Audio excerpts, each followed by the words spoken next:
Good morning student, my name is Bhavani Singh and welcome to my channel Physics by BS Kelawat. देखिए बच्चों, आज की जो क्लास है वो हिंदी मीडियम के लिए है और हम जो यूनिट हमने जो स्टार्ट करी थी स्थिर वैद्युत की, उसका पहला चैप्टर हमने स्टार्ट किया था विद्युत क्षेत्र। और विद्युत क्षेत्र पे मैं 6 लेक्चर कर चुका हूं और आज का जो लेक्चर है वो 1.7 लेक्चर आज का लेक्चर है। जो भी स्टूडेंट इस लेक्चर को डायरेक्टली देख रहे हैं तो उनसे मेरी रिक्वेस्ट है कि सबसे पहले आप जाके 1.1 से 1.6 लेक्चर तक कंटिन्यूअस लेक्चर देखें और फिर इस लेक्चर को आप ट्राई करें तो आपको ये लेक्चर अच्छे से समझ में आ जाएगा। देखिए बच्चों, हम जो विद्युत क्षेत्र पढ़ रहे हैं, इस विद्युत क्षेत्र में अभी तक हमने क्या क्या पढ़ा इस चैप्टर में। तो सबसे पहले आपको याद होगा कि मैंने आपको जो पढ़ाया था आवेश के बारे में पढ़ाया था। तो देखो, यूनिवर्स की जितनी भी वस्तुएं हैं वो उदासीन होती हैं। क्यों होती है? क्योंकि उनमें इलेक्ट्रॉनों की संख्या और प्रोटॉनों की संख्या बराबर होती है। और आपको यह पता होना चाहिए कि इलेक्ट्रॉन और प्रोटॉन पर बराबर और विपरीत आवेश होते हैं। तो प्रत्येक वस्तु क्या होती है? उदासीन होती है। उसके बाद जब उन वस्तुओं पर कुछ क्रियाएं करवाई जाए, जैसे घर्षण है ना, चालन है, प्रेरण है, इस तरह के कुछ मेथड अप्लाई किए जाए तो वो वस्तु आवेशित हो सकती है। मतलब अगर कोई इलेक्ट्रॉनों को कोई वस्तु इलेक्ट्रॉन का त्याग कर देगी या कोई वस्तु इलेक्ट्रॉन को ग्रहण कर लेगी तो वो वस्तु आवेशित हो जाएगी। ठीक है, तो वहां से हमने पढ़ा था आवेश का कंसेप्ट। उसके बाद हमने पढ़ा था कि आवेश कितने प्रकार के होते हैं। उसके बाद हमने आवेशों के गुणधर्म के बारे में पढ़ा था। और जब हमने आवेशों के बारे में पढ़ लिया था कि आवेश 2 प्रकार के होते हैं, धनावेश और ऋणावेश। ठीक है, कोई भी वस्तु अगर इलेक्ट्रॉन का त्याग करती है तो वस्तु धनावेशित हो जाती है और कोई वस्तु अगर इलेक्ट्रॉन को ग्रहण करती है तो वह ऋणावेशित हो जाती है। उसके बाद हमने आवेश पढ़ने के बाद में हमने आवेशों के मध्य लगने वाला बल के बारे में अध्ययन किया था, या हमने कूलाम का नियम पढ़ा था। मतलब 2 आवेशों के मध्य लगने वाले बल के बारे में हमने अध्ययन किया था। उसके बाद हमने कूलाम के नियम पर 3 क्लासेस न्यूमेरिकल की करी है, जिसमें पहले मैंने बेसिक न्यूमेरिकल्स करवाए हैं। उसके बाद मैंने वो केंद्र को मिलाने वाली रेखा या 3 आवेश जो साम्यावस्था में रहते हैं उनसे संबंधित मैंने न्यूमेरिकल्स करवाए थे। और इसके जो लास्ट वाला जो लेक्चर था 1.6 जो लेक्चर था उसमें मैंने बहुभुज आकार वाले जो आकृतियां होती हैं उन पर आधारित न्यूमेरिकल्स करवाए थे। और लेक्चर के एंड में मैंने नीट और जेईई पर बेस्ड कुछ क्वेश्चन भी करवाए थे। अब आज से जो स्टार्ट हो रहा है वो विद्युत क्षेत्र के या विद्युत आवेश के बाद वाला जो टॉपिक है, मतलब विद्युत क्षेत्र। अब आपको पता होना चाहिए कि विद्युत आवेश जो होता है, विद्युत आवेश अपने चारों तरफ एक क्षेत्र उत्पन्न करता है जिसको मैं विद्युत क्षेत्र कहता हूं। और वही आज हमारा लेक्चर होने वाला है। और विद्युत क्षेत्र पर इससे आगे आने वाले 3 या 4 लेक्चर जो होंगे वो विद्युत क्षेत्र पर ही होने वाले हैं और बहुत इंपॉर्टेंट भी है। और अगर आपको विद्युत क्षेत्र जो चैप्टर है ये अच्छे से समझ में आता है तो जो आने वाला जो 3rd चैप्टर होगा विद्युत विभव, वो आपको बहुत आसानी से समझ में आ जाएगा। तो ये जो पहला चैप्टर है ये काफी लेंथी चैप्टर है, मगर आपको इसको बहुत अच्छे से समझना चाहिए क्योंकि इसमें जितने भी कंसेप्ट आएंगे न्यूमेरिकल वाइज वो आगे भी आपके काम आने वाले हैं। क्लियर है? ये पहला चैप्टर है तो काफी इंपॉर्टेंट है और काफी लेंथी भी है, तो आपको बहुत ध्यान से इसको पढ़ना चाहिए। देखो, विद्युत आवेश था। विद्युत आवेश अपने चारों तरफ एक विद्युत क्षेत्र उत्पन्न करेगा। ठीक है, देखिए अगर आपने देखा होगा तो 2 आवेशों के मध्य में बल लगता है। जैसे मेरे पास एक आवेश यहां है और एक आवेश यहां है, तो उन आवेशों के मध्य या तो आकर्षण बल कार्य करता है या प्रतिकर्षण बल कार्य करता है। यह उनकी प्रकृति पर निर्भर करता है। अब बताइए कि ना ये आवेश उसके पास गया ना ये आवेश इसके पास में आया, फिर ये आकर्षण और प्रतिकर्षण कैसे लग रहा है? ये सब कुछ होगा विद्युत क्षेत्र के कारण, है ना। यह सब एक आवेश का विद्युत क्षेत्र या एक आवेश से निकलने वाली विद्युत बल रेखा है ना। विद्युत क्षेत्र जो होता है कुछ नहीं होता है, विद्युत आवेश से निकलने वाली विद्युत बल रेखाएं जो होती हैं वही उसका विद्युत क्षेत्र कहलाता है। तो जब 2 आवेशों की विद्युत बल रेखाएं आपस में अन्योन्य क्रियाएं करेगी तब उनके मध्य आकर्षण या प्रतिकर्षण बल लगता है। कुल मिलाके आपको पता होगा कि आकर्षण या प्रतिकर्षण बल जो लगता है उसके लिए रेस्पॉन्सिबल कौन होगा?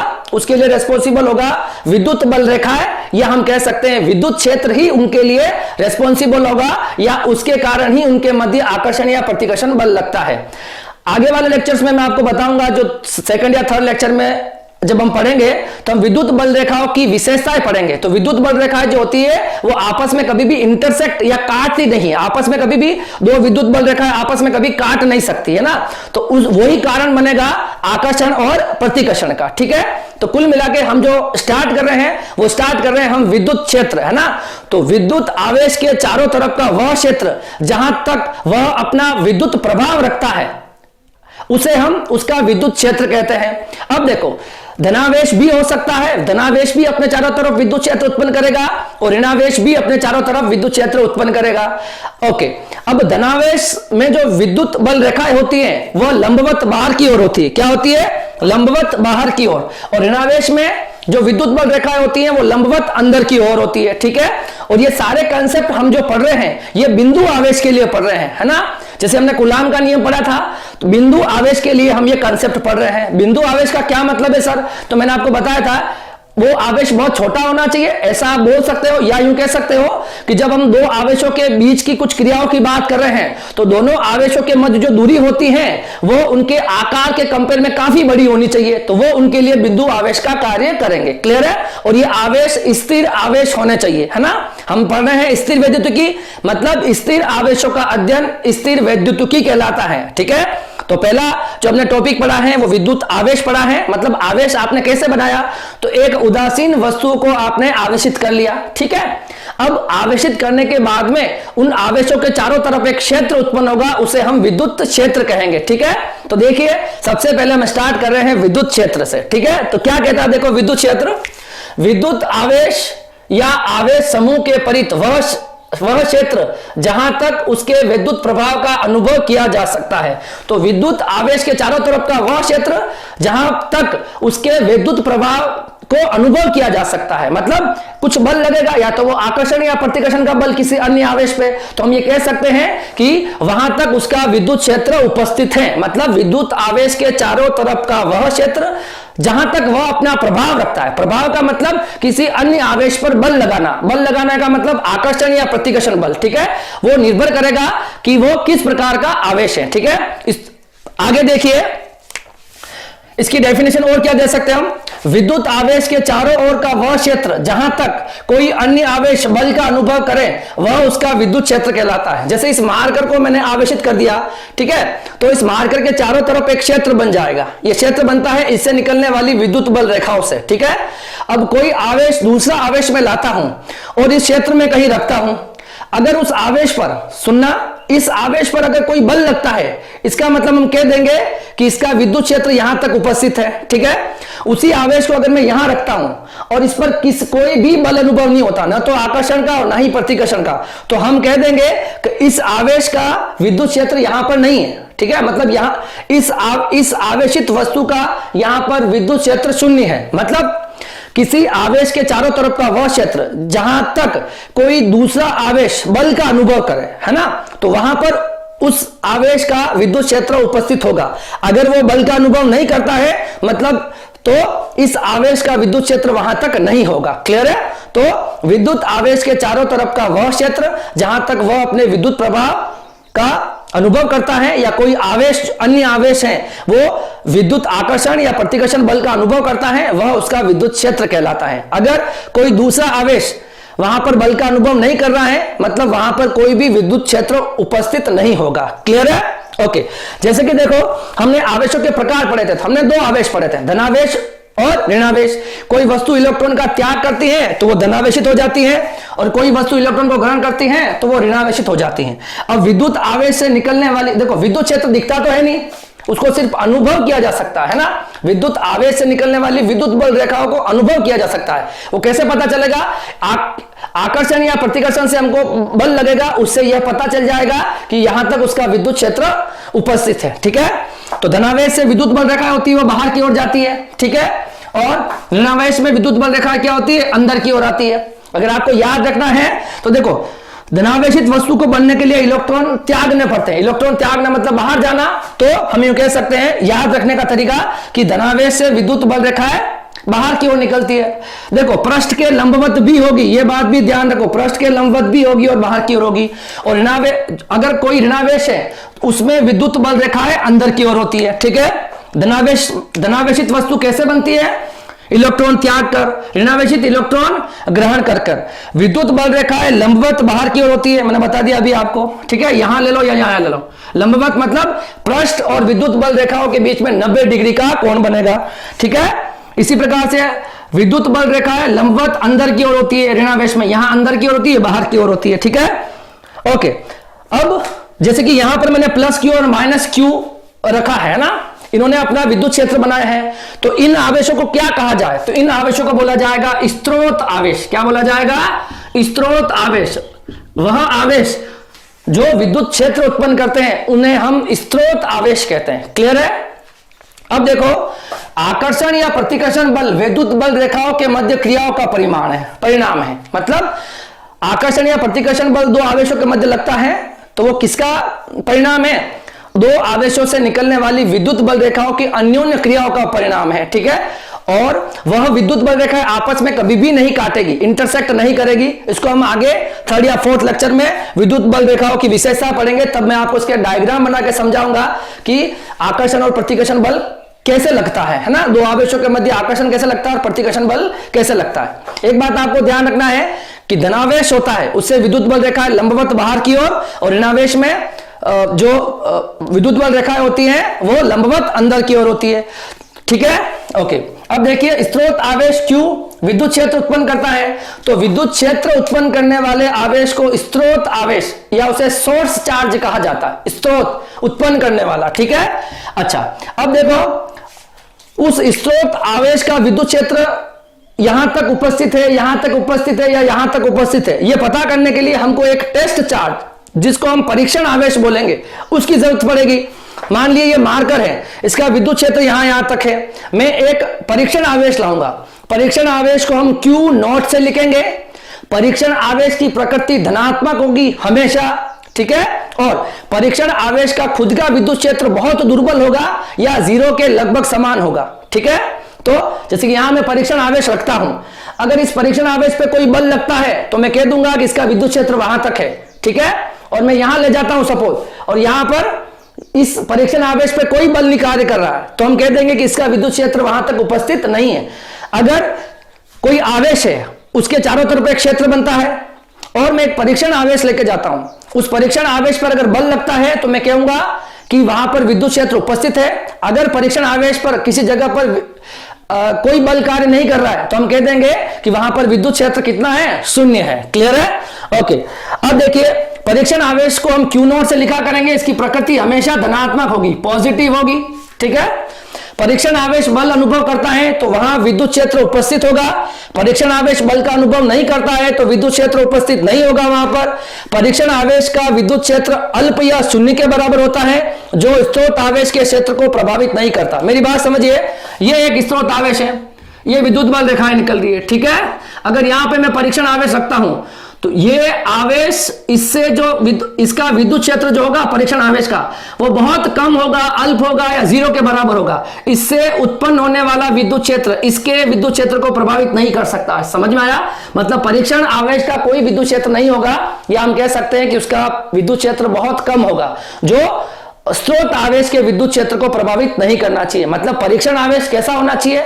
तो परीक्षण आवेश जो होता है उससे उत्पन्न होने वाला विद्युत क्षेत्र लगभग 0 के बराबर होना चाहिए, ठीक है। देखो, 0 के बराबर कभी होता नहीं है, तो परीक्षण आवेश सिर्फ एक कल्पना है, एक फिक्सियस चार्ज है, एक कल्पना मात्र है, पर उसका हम यूज करेंगे यहां पर, ठीक है। ऐसा कोई परीक्षण आवेश जैसा कोई आवेश उपस्थित नहीं है, या ऐसा कोई आवेश आपके पास नहीं है जिसका जो विद्युत क्षेत्र होता है वो 0 होता है, या वो स्रोत आवेश के विद्युत क्षेत्र को प्रभावित ना कर सके। तो ये सिर्फ एक कल्पना मात्र होगी, ठीक है।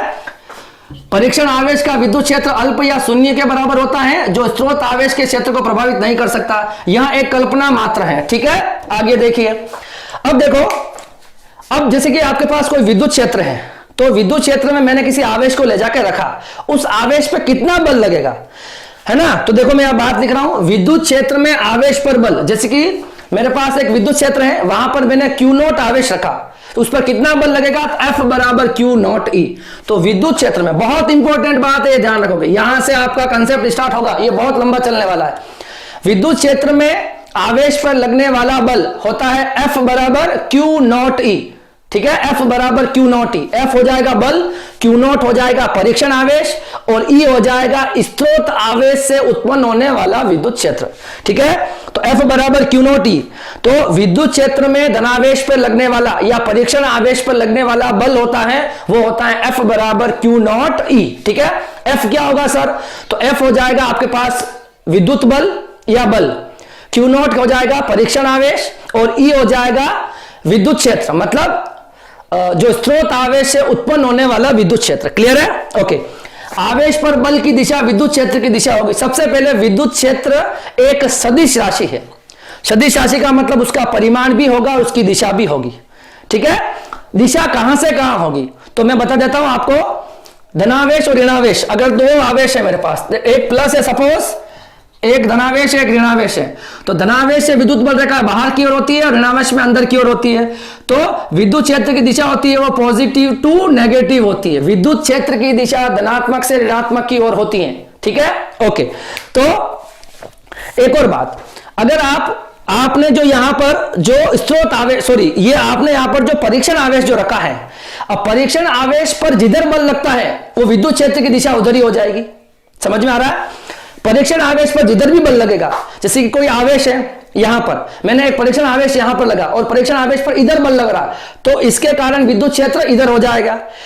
यहां पर कोई आवेश है और मैंने यहां पर एक परीक्षण आवेश रखा, उस परीक्षण आवेश में अंदर की ओर बल लग रहा है, तो यहां पर विद्युत क्षेत्र की दिशा अंदर की ओर हो जाएगी। तो हमेशा जो परीक्षण आवेश की जो दिशा होगी वहां पर वही विद्युत क्षेत्र की दिशा बताएगी। विद्युत क्षेत्र की दिशा कैसे पता करोगे?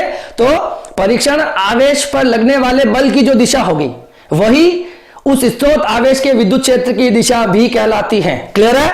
ओके।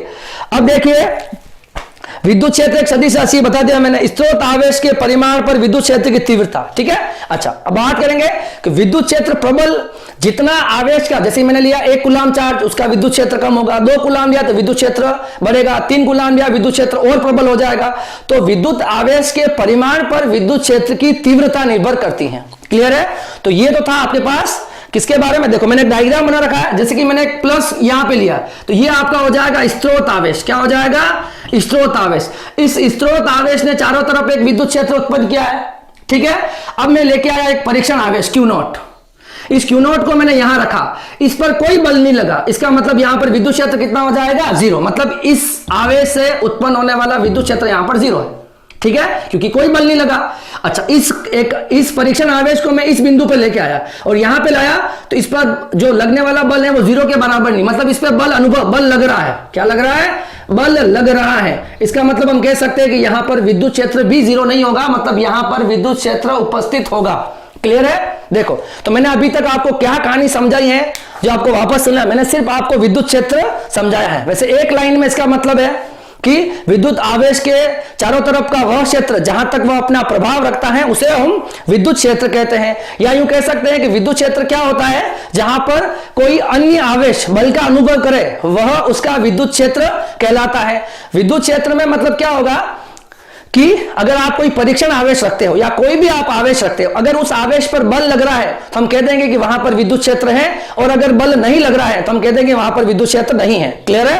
तो ये एक विद्युत क्षेत्र का कंसेप्ट है। विद्युत क्षेत्र जो होता है वो विद्युत आवेश के चारों तरफ का क्षेत्र है। अगर धनावेश होगा तो विद्युत बल रेखा बाहर की ओर होगी, ऋणावेश होगा तो विद्युत बल रेखा अंदर की ओर होगी, और परीक्षण आवेश जो होगा वह एक काल्पनिक आवेश है जिसमें हम कह सकते हैं कि उसका जो उससे उत्पन्न होने वाला विद्युत क्षेत्र बहुत कम या शून्य के बराबर होता है और वह बाह्य विद्युत क्षेत्र के ऊपर कोई भी प्रभाव नहीं रखता है। ठीक है, उसका उपयोग हम परीक्षण के लिए करते हैं, टेस्टिंग के लिए करते हैं कि किसी बिंदु पर विद्युत क्षेत्र उपस्थित है या नहीं है। एक लास्ट बात, विद्युत क्षेत्र एक सदिश राशि होगी, तो सर उसकी दिशा किधर? तो परीक्षण आवेश पर लगने वाले बल की जो दिशा होगी वही उस बिंदु पर विद्युत क्षेत्र की दिशा भी हो जाएगी। ठीक है, इस बात को आपको ध्यान में रखना है। एक इंपॉर्टेंट फॉर्मूला आया है, ये आपको काफी काम आने वाला है। कोई भी आपसे पूछ ले कि विद्युत क्षेत्र में आवेश पर लगने वाला बल, या यूं कह सकते हो तो क्यू नॉट आवेश पर विद्युत क्षेत्र में लगने वाला बल कितना है, तो आप बोलोगे F बराबर क्यू नॉट ई। F हो जाएगा बल, क्यू नॉट हो जाएगा परीक्षण आवेश और E हो जाएगा विद्युत क्षेत्र। विद्युत क्षेत्र कहां से आया? जो स्रोत आवेश ने उत्पन्न किया वो विद्युत क्षेत्र। क्लियर है? तो यह था विद्युत क्षेत्र का बेसिक या इंट्रोडक्शन। अब हम पढ़ते हैं विद्युत क्षेत्र की तीव्रता, इलेक्ट्रिक फील्ड इंटेंसिटी। क्लियर है? जैसे कि मेरे पास यहां पर कोई आवेश है, तो इतनी दूरी पर विद्युत क्षेत्र की तीव्रता कितनी है, यहां पर कितनी है, यहां पर कितनी है, यहां पर कितनी है, तो क्या वह दूरी पर निर्भर करेगा, तो वो हमको देखना है। क्लियर है? इसको आप कॉपी कर लीजिए, ये इंट्रोडक्शन था। अब हम नेक्स्ट टॉपिक पढ़ते हैं, विद्युत क्षेत्र की तीव्रता। देखो अब हमें पढ़ना है विद्युत क्षेत्र की तीव्रता, इसकी परिभाषा पढ़नी। अभी हमने विद्युत क्षेत्र पढ़ा है, ठीक है। तो विद्युत क्षेत्र एक सदिश राशि होती है, ठीक है। विद्युत आवेश के चारों तरफ का क्षेत्र है वो विद्युत क्षेत्र है। अब मुझे विद्युत क्षेत्र की तीव्रता, है ना, उसकी परिभाषा और उसका फॉर्मूला चाहिए। तो क्या होता है देखिए, विद्युत क्षेत्र में किसी बिंदु पर धन परीक्षण आवेश Q नोट पर यदि F विद्युत बल कार्य करें तो उस बिंदु पर विद्युत क्षेत्र की तीव्रता E की परिभाषा निम्न होगी। मतलब देखो, अगर कोई विद्युत क्षेत्र E है, वहां पर आपने कोई परीक्षण आवेश रखा, उस पर कितना बल लगता है। अभी हमने देखा था कि विद्युत क्षेत्र में एकांक धनावेश पर लगने वाला बल F बराबर Q नॉट E है, यही आया था। अच्छा, यहां से E को सेपरेट कर लेंगे तो F अपॉन Q नॉट, तो ये हो जाएगा विद्युत क्षेत्र की तीव्रता का formula F upon Q not. ठीक है, कौन कौन क्या है यहां पर, तो Q नॉट यहां पर है वो परीक्षण आवेश हो जाएगा। Q यहां पर जो होगा, ये Q जो विद्युत क्षेत्र उत्पन्न कर रहा है इसको हम स्रोत आवेश कह देंगे। E जो होगा वो विद्युत क्षेत्र की तीव्रता हो जाएगी E जो है, और F जो है वो परीक्षण आवेश पर लगने वाला बल हो जाएगा। ठीक है, जैसे कि ये स्रोत आवेश है, इसने चारों तरफ एक विद्युत क्षेत्र उत्पन्न किया है, ठीक है, और यहां पर रखा गया है एक परीक्षण आवेश, और मान लो इसका परीक्षण आवेश पर उधर बल लग रहा है, तो उधर बल लग रहा है तो इसमें विद्युत क्षेत्र की जो रेखा, विद्युत क्षेत्र की दिशा ये हो जाएगी। विद्युत क्षेत्र की दिशा मैंने आपको बताया था कि एकांक धनावेश पर जो बल की दिशा होती है वो ही विद्युत क्षेत्र की दिशा हो जाएगी। ठीक है, ओके।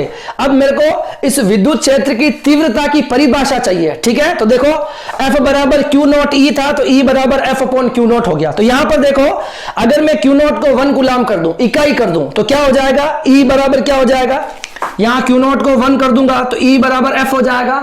इसकी परिभाषा मैं कैसे लिखूं, तो देखो एकांक धनावेश, यहां पे मैंने 1 किया, एकांक धनावेश पर लगने वाला बल उस बिंदु पर विद्युत क्षेत्र की तीव्रता बताएगा। Q नॉट को मैंने 1 लिया है ना, तो देखो एकांक धनावेश पर लगने वाला बल उस बिंदु पर, एकांक धनावेश पर लगने वाला बल उस बिंदु पर विद्युत क्षेत्र की तीव्रता बताएगा। ठीक है, E बराबर F upon Q not, Q not को मैंने 1 कूलाम ले लिया तो E बराबर हो गया F। तो कैसे परिभाषित करूंगा इसको, तो एकांक धनावेश मतलब ये एकांक धनावेश पर लगने वाला बल उस बिंदु पर विद्युत क्षेत्र की तीव्रता के बराबर हो जाएगा। ठीक है, एक परिभाषा आप ये लिख सकते हो, दूसरी परिभाषा एक और लिख सकते हो, E बराबर F अपॉन Q है, तो किसी भी बिंदु पर आवेश पे लगने वाला बल और उस आवेश के परिमाण के अनुपात को हम विद्युत क्षेत्र की तीव्रता कहते हैं। समझ में आया? जैसे कि ये मेरे पास Q है और यहां पर सपोज मैंने Q रख दिया, Q नॉट की जगह Q रख दिया, तो उस पर लगने वाला बल, किसी बिंदु पर आवेश पर लगने वाला बल और उस आवेश के परिमाण के अनुपात को मैं उस बिंदु पर विद्युत क्षेत्र की तीव्रता कहता हूं। ठीक है, किसी बिंदु पर विद्युत क्षेत्र की तीव्रता उस बिंदु पर स्थित आवेश पर लगने वाले बल तथा आवेश के अनुपात के बराबर होती है। फाइन। अब देखो, प्लस आवेश विद्युत बल रेखा है बाहर की ओर निकलती है और माइनस में अंदर की ओर आती है। अब ये अगर प्लस आवेश से जो विद्युत क्षेत्र बन रहा है, यहां पर मैं एक परीक्षण आवेश रखता हूं। परीक्षण आवेश हमेशा धनात्मक होता है। ठीक है, ये लॉजिक है, इसको याद रखना है, रूल है। ठीक है, देखिए परीक्षण आवेश जो है वो प्लस Q नॉट है, तो उसमें परीक्षण आवेश पर बल किधर लग रहा है, परीक्षण आवेश पर कितना बल लगता है विद्युत क्षेत्र में, F बराबर Q नॉट E, और Q नॉट E की दिशा किधर हो जाएगी, विद्युत क्षेत्र की दिशा इस साइड हो जाएगी, तो इसमें विद्युत क्षेत्र की दिशा भी ये हो जाएगी। अब देखिए यहां पर माइनस क्यू में विद्युत बल देखा अंदर की ओर हो जाएगी, और अगर मैं यहां पर, सुनना ध्यान से, अगर मैं यहां पर एकांक धनावेश रखता हूं तो उसमें बल किधर हो जाएगा, अंदर की ओर हो जाएगा। तो देखो मैंने यहां पे सिंप्लीफाई करके ये डायग्राम बनाया है। मैंने एक प्लेट रखी है, उस पर प्लस आवेश दिया है, दूसरी प्लेट रखी है, मैंने माइनस आवेश दिया। आपको पता है कि विद्युत बल रेखा है धनावेश से बाहर की ओर और ऋणावेश में अंदर की ओर जाती है। तो देखो ये धनावेश है, उसमें विद्युत बल रेखा है बाहर की ओर जा रही है, और ये ऋणावेश है, उसमें विद्युत बल रेखा है अंदर की ओर आती है। अब मैं क्या करता हूं, मैं 2 आवेश लाता हूं, एक में आवेश रखता हूं प्लस और एक आवेश में रखता हूं माइनस। ठीक है, एक प्लस आवेश रखा तो प्लस आवेश विद्युत क्षेत्र के साथ गति करेगा, विद्युत क्षेत्र की दिशा प्लस से माइनस होती है, ये रही। तो प्लस क्यू आवेश जो होता है उस पर एक बल लगेगा F बराबर QE, और वो विद्युत क्षेत्र के साथ में गति करेगा। और माइनस क्यू जो होगा, वैसे आपको पता है प्लस और प्लस रिपेल करेंगे, माइनस और प्लस अट्रैक्ट करेंगे, तो इस आवेश को इधर ही जाना होगा। अगर मैं इस प्लेटों के बीच में माइनस क्यू रखूं तो माइनस क्यू में बल इधर लगेगा, प्लस और माइनस अट्रैक्ट होंगे इधर, तो F बराबर माइनस क्यू नॉट ई। तो देखो विद्युत क्षेत्र में जब आप धनावेश को रखोगे तो वो विद्युत क्षेत्र के साथ गति करेगा, और विद्युत क्षेत्र में जब आप ऋणावेश को रखोगे तो वह विद्युत क्षेत्र की विपरीत दिशा में गति करेगा। इन दोनों पॉइंट को आपको बहुत ध्यान रखना है। धनावेश होता है वह विद्युत क्षेत्र के साथ गति करता है, और ऋणावेश विद्युत क्षेत्र के विपरीत गति करता है। ठीक है, एक और छोटी सी बात, अगर किसी वस्तु पर कोई किसी भी आवेश पर कोई बल लगेगा तो उसमें क्या आ जाएगा, अगर किसी वस्तु पर बल कार्य कर रहा है तो उसमें क्या आ जाता है, त्वरण आ जाता है। क्या आ जाता है, अगर किसी पर भी बल कार्य करता है तो वह त्वरित हो जाता है। तो कोई भी आवेश जो होगा वह विद्युत क्षेत्र में त्वरित होता है। क्या होता है, त्वरित मतलब उसका जो वेग होगा वह निरंतर बढ़ेगा या कम होगा। क्लियर है। तो विद्युत क्षेत्र में जो धनावेश या आवेश जो होता है वो क्या होता है, त्वरित होता है, क्योंकि विद्युत क्षेत्र में आवेश पर क्या लगता है, बल लगता है। कितना बल, F बराबर Q नॉट E या QE। क्लियर है। तो उस बल के कारण उसमें एक त्वरण आएगा, त्वरण आने से उसके वेग में निरंतर क्या होता रहेगा, परिवर्तन होता रहेगा। वेग बढ़ भी सकता है और वेग कम भी हो सकता है, वो विद्युत क्षेत्र पर निर्भर करेगा, है ना, कि विद्युत क्षेत्र बढ़ रहा है या कम हो रहा है। क्लियर है। तो क्या कंक्लूजन है इसका, विद्युत क्षेत्र है, विद्युत क्षेत्र की दिशा प्लस से माइनस की ओर होती है, और धनावेश जो होता है वो विद्युत क्षेत्र के साथ गति करता है, और ऋणावेश जो होता है वो विद्युत क्षेत्र के विपरीत गति करता है। क्लियर है। ओके। अब देखो जो परीक्षण आवेश होता है, विद्युत क्षेत्र की तीव्रता का फॉर्मूला मैंने लिखा है E बराबर F अपॉन Q नॉट। ठीक है।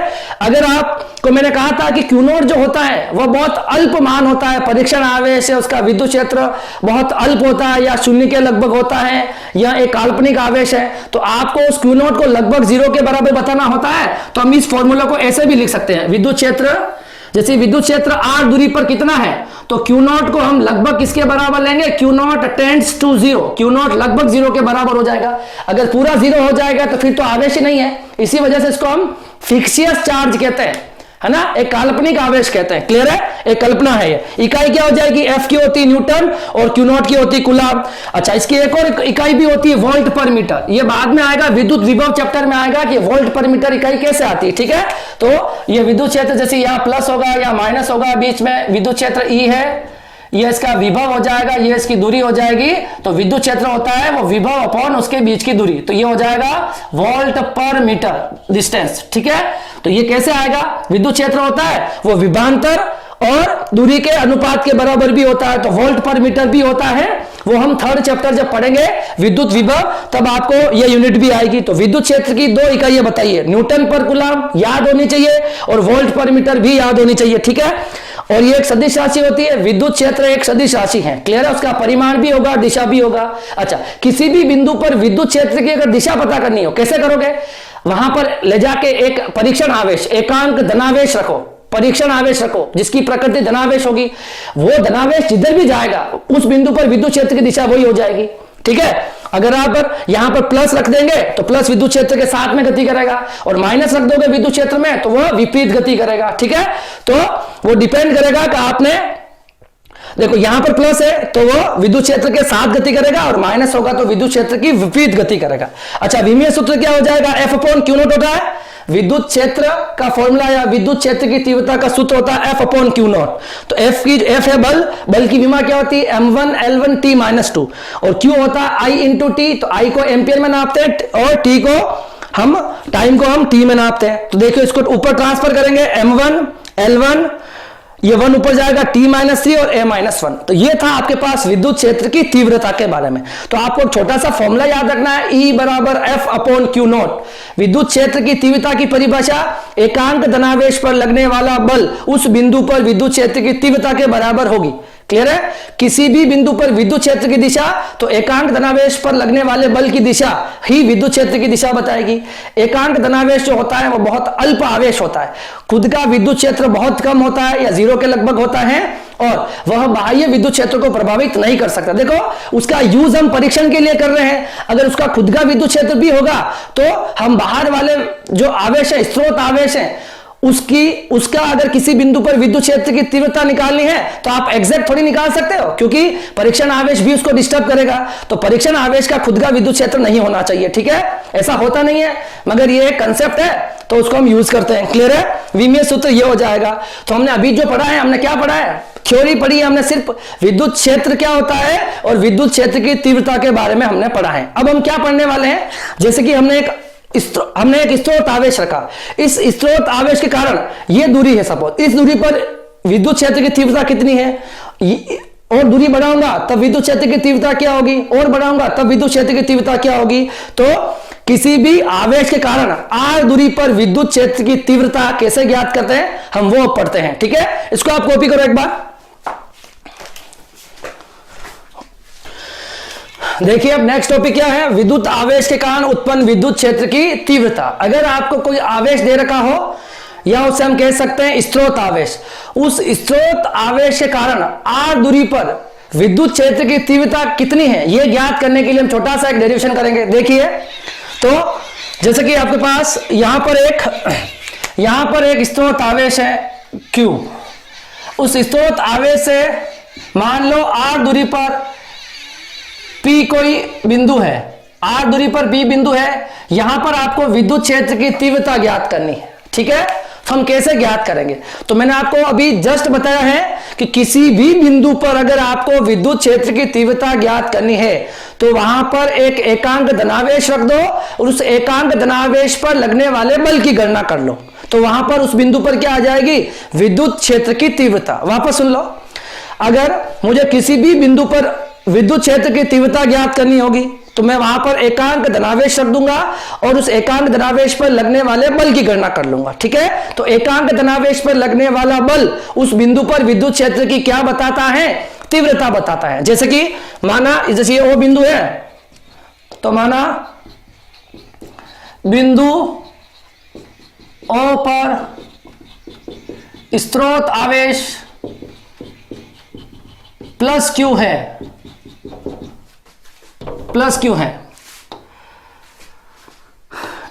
इस आवेश के कारण r दूरी पर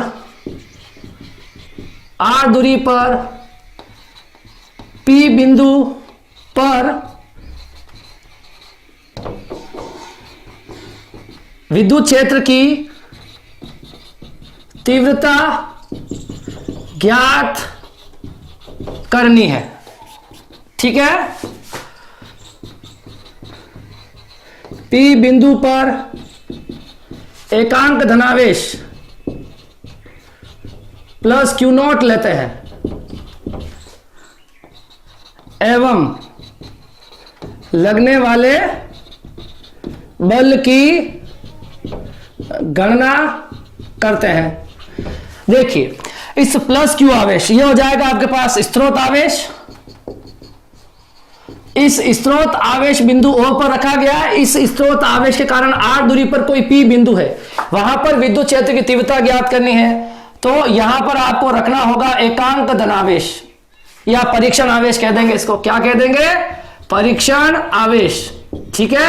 ओके, इस पर लगने वाला बल निकालना है, तो देखो आपको क्या करना पड़ेगा, ये प्लस है और ये प्लस है, तो ये इस पर किधर बल लगाएगा, इधर एक बल लगाएगा F, तो ये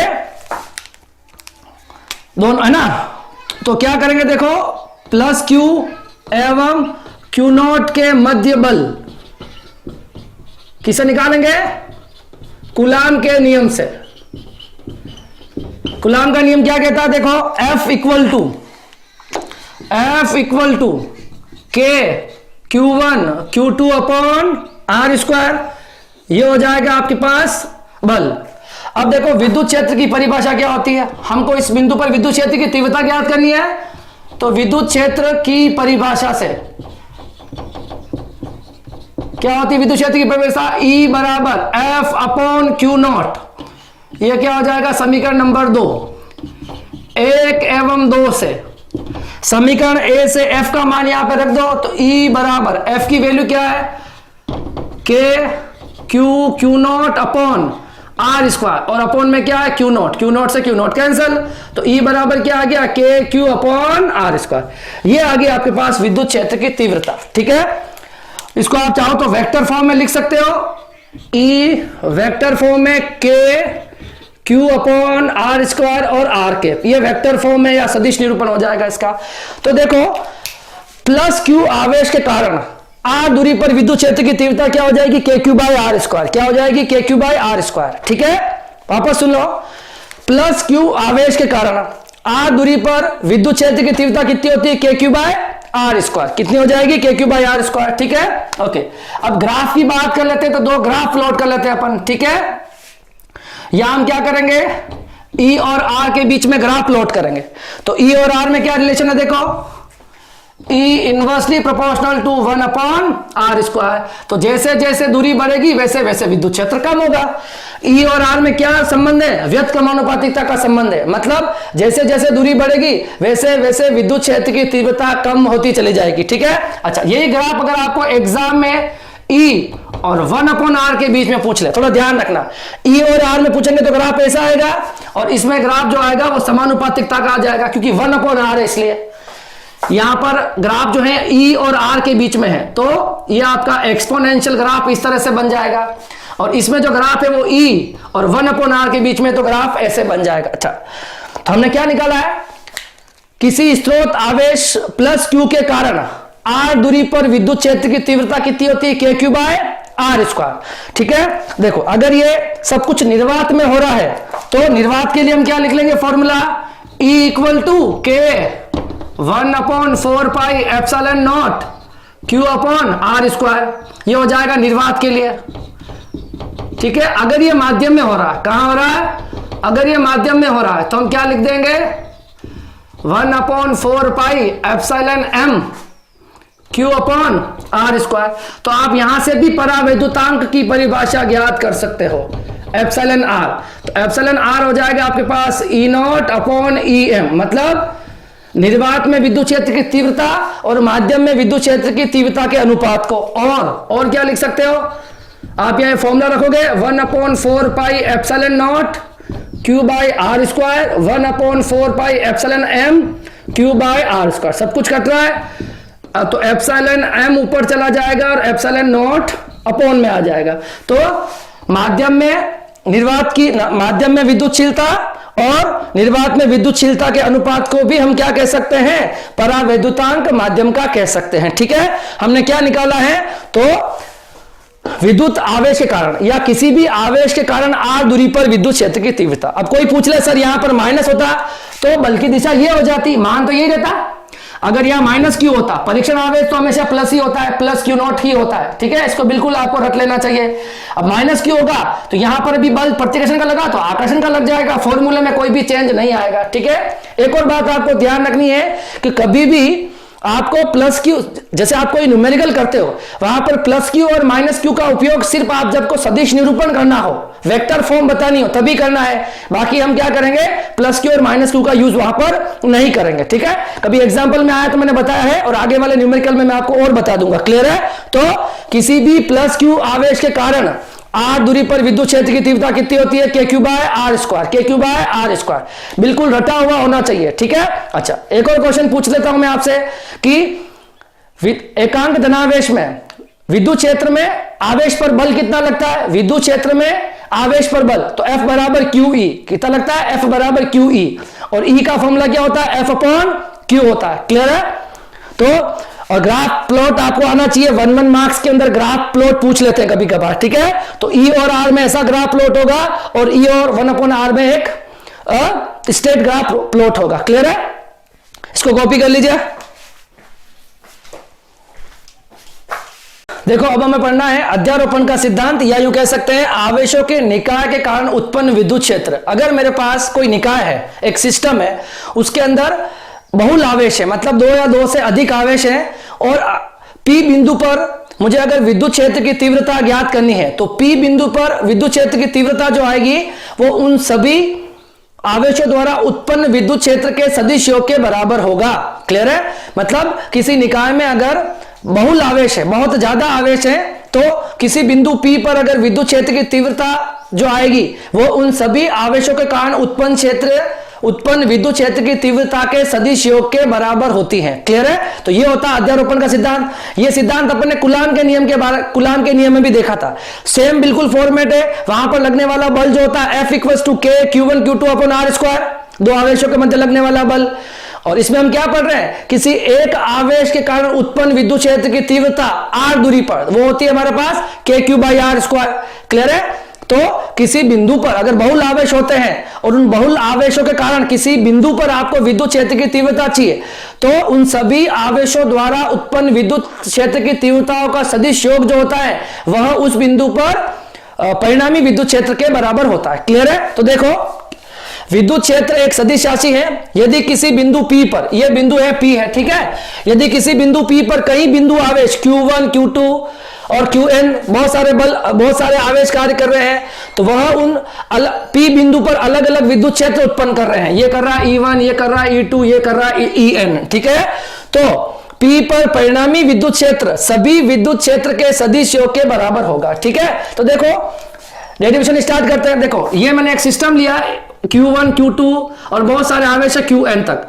ये R1 R2 और Rn जो है ये इन आवेशों के स्थिति सदिश है। ठीक है? तो देखो मैं लिख लेता हूं, R1 R2 SOF 2 Rn क्या है? स्थिति सदिश है ना। R1 R2 Rn स्थिति सदिश है। और यहां पर Q1 Q2 Qn क्या हो गए? बहुल आवेश हो गए। क्या हो गए? बहुल आवेश। ठीक है? और हमको क्या ज्ञात करना है? P पर विद्युत क्षेत्र की तीव्रता ज्ञात करनी।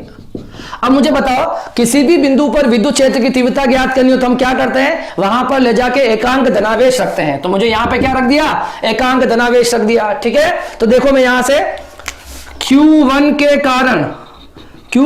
कारण P पर विद्युत क्षेत्र की तीव्रता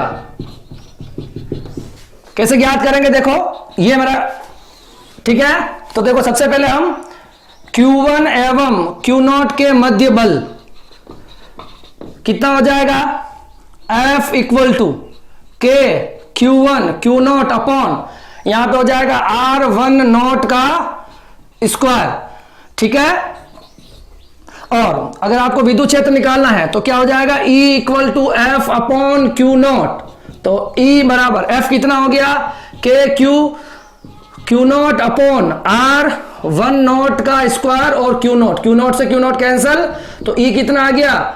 KQ/R1 का स्क्वायर। इक्वेशन नंबर 2 आ गया। अब इसी तरह से लिख लेंगे, यह तो आपका E1 आ गया। ठीक है? इसी तरह से सबको अलग अलग लिखने की जरूरत नहीं है। इसी तरह से करके E2 कितना हो जाएगा? तो हो जाएगा K, ये Q1 था, सॉरी, ठीक है, K Q2 R कहां से कहां तक है? 20, तो 20 का स्क्वायर। E3 कितना हो जाएगा? K Q3 R3 का स्क्वायर। ठीक है? और इस तरह से आप चलते जाओगे तो En क्या हो जाएगा? K Qn Rn का स्क्वायर।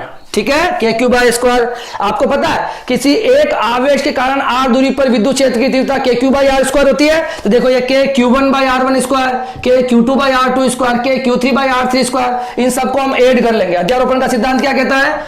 E जो होगा, है ना, तो हम लिखेंगे अध्यारोपण के सिद्धांत से। तो क्या कहता है अध्यारोपण का सिद्धांत? E जो होगा वो हो जाएगा E1 E2 SOF 2 En। ठीक है? ये हो जाएगा KQ1 अपॉन R1 का स्क्वायर। अगर आप इसके पीछे एकांक सदिश, अगर एकांक सदिश लिखना चाहो तो भी लिख सकते हो, एकांक सदिश। ठीक है? KQ2 अपॉन R2 का स्क्वायर, R2 का केप, ये इसका परिमाण, ये इसकी दिशा। इस तरह से हम लिखेंगे। और लास्ट में KQN अपॉन Rn का स्क्वायर, Rn की केप। क्लियर है? ओके। अब हम क्या करेंगे? देखो क्या कॉमन आ रहा है इसमें? कॉमन आ रहा है हमारे पास सिर्फ K कॉमन आ रहा है। ठीक है? K कॉमन आ रहा है हमारे पास 1/4 पाई एप्सिलॉन नॉट। अंदर क्या बच रहा है? Q1 अपॉन R1 का स्क्वायर, R1 की केप, Q2 R2 का स्क्वायर, R2, ठीक है, और Qn बराबर Rn0 का स्क्वायर Rn0 का केप, ये आ जाएगा। वैसे ही आपका सॉल्यूशन है, इसको आप चाहो तो समेशन की फॉर्म में भी लिख सकते हो। समेशन की फॉर्म में कैसे लिखोगे देखो, तो E equal to 1/4 pi epsilon naught बाहर रख दोगे और I की वैल्यू 1 से लगाकर I की वैल्यू n तक मूव कराओगे, यहां पर आ जाएगा QI अपॉन, ये हो जाएगा QI0 का स्क्वायर और यहां पे हो जाएगा RI0 का केप, ठीक है, ये हो जाएगा इसका सॉल्यूशन, ठीक है। ये हो जाएगा आपके पास अध्यारोपण का सिद्धांत, ठीक है। और आप चाहते हो तो इस R10 को आप लिख सकते हो, ठीक है। मैंने आपको बताया कि केप जो होती है वो होता है इसका, कोई भी सदिश राशि होती है वो क्या होता है, परिमाण अपॉन एकांक सदिश। एकांक सदिश हो जाएगा वेक्टर अपॉन उसका परिमाण। चाहो तो इस केप के साथ साथ ये सब लिख सकते हो आप, ठीक है, लिख सकते हैं ना। सदिश राशि क्या होती है, परिमाण इंटू दिशा, तो एकांक सदिश जो होता है वो R का सदिश अपॉन R का परिमाण, तो यहां पर आप ऐसा लिख सकते हो, क्लियर है। परिमाण अपॉन सदिश, परिमाण अपॉन सदिश अपॉन परिमाण यहां लिख सकते हो। यह हो जाएगा आपके पास अध्यारोपण का सिद्धांत। अध्यारोपण के सिद्धांत में जैसे कि आप कूलाम का नियम पढ़ते हो तो दो आवेशों के मध्य बल देखते हैं, तो यहां पे हम क्या कहते हैं, किसी एक आवेश के कारण r दूरी पर बल वो कितना होता है, k क्यूब बाय विद्युत क्षेत्र की तीव्रता कितनी होती है, k cube by r square, ठीक है। अगर अध्यारोपण के सिद्धांत में बहुल आवेशों का उपयोग करना है तो किसी बिंदु P पर जो परिणामी विद्युत क्षेत्र की तीव्रता होती है वो सभी आवेशों द्वारा उत्पन्न विद्युत क्षेत्र की तीव्रताओं के सदिश योग के बराबर होती है, ठीक है। तो हम एक एक करके निकाल लेंगे। पहला मैंने निकाल लिया, F निकाला, फिर E1 निकाल लिया, ठीक है। तो यहां पर हमने क्या निकाल लिया, E1 निकाल लिया, ठीक है, या E1 आ गया। इस तरह से E2, E3, En सबको ऐड कर लो, ये आपका अध्यारोपण का सिद्धांत होता है ना।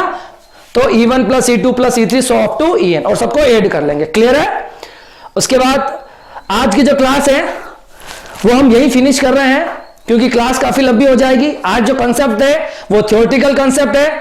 अब जो नेक्स्ट क्लास होगी उस नेक्स्ट क्लास में हम विद्युत क्षेत्र की तीव्रताओं पर न्यूमेरिकल्स पढ़ेंगे। ये जो विद्युत क्षेत्र है उसके लिए 3 या 4 लेक्चर्स करने होंगे हमें, तो नेक्स्ट क्लास में हम इसके ऊपर न्यूमेरिकल्स करेंगे, ठीक है। थ्योरी आपकी बहुत अच्छी होनी चाहिए, इसमें क्या क्या बेसिक फॉर्मूले आपको याद रखने हैं। तो विद्युत क्षेत्र में Q आवेश पर लगने वाला बल कितना होता है, F बराबर QE। विद्युत क्षेत्र की तीव्रता का सूत्र E बराबर F अपॉन Q0 या Q, क्लियर है। विद्युत क्षेत्र एक सदिश राशि होती है, इसकी इकाई क्या होती है, न्यूटन पर कूलाम या वोल्ट पर मीटर इसकी इकाई होती है। विद्युत क्षेत्र, विद्युत बल रेखाएं होती है वो धनावेश से ऋणावेश की ओर जाती है, ठीक है। विद्युत क्षेत्र में अगर आप धनावेश को रखोगे तो वह विद्युत क्षेत्र के साथ जाएगा और ऋणावेश को रखोगे तो विद्युत क्षेत्र के विपरीत गति करेगा, ठीक है। अच्छा, किसी भी आवेश को अगर आप विद्युत क्षेत्र में रखते हो तो उस पर क्या लगता है, बल लगता है। बल लगेगा उसके कारण वो आवेश हमेशा क्या होगा, त्वरित होगा, क्योंकि F बराबर क्या होता है, ma। अगर किसी वस्तु पर बल कार्य कर रहा है तो वह त्वरित होगा ही होगा, है ना, उसमें त्वरण उत्पन्न हो जाएगा, क्लियर है। ये बेसिक चीजें हमको ध्यान में रखनी है। तो आपको विद्युत क्षेत्र की परिभाषा, विद्युत क्षेत्र की तीव्रता की परिभाषा, उसका विमीय सूत्र, उसकी इकाई और दूसरा फॉर्मूला जो है प्लस आवेश के कारण r दूरी पर विद्युत क्षेत्र की तीव्रता k Q by r square, और E और R में जो ग्राफ है, आरेख है, वो याद होना चाहिए, ठीक है। एक एक मार्क्स में पूछते हैं उसको। और फिर लास्ट में जो है वो है अध्यारोपण का सिद्धांत, ठीक है। अब नेक्स्ट क्लास जो होगी वो पूरी की पूरी न्यूमेरिकल बेस्ड होगी, उसमें सारे के सारे हम विद्युत क्षेत्र पर न्यूमेरिकल करेंगे, ठीक है। इसको कॉपी कर लीजिए और नेक्स्ट क्लास में मिलते हैं। आज के लिए थैंक यू।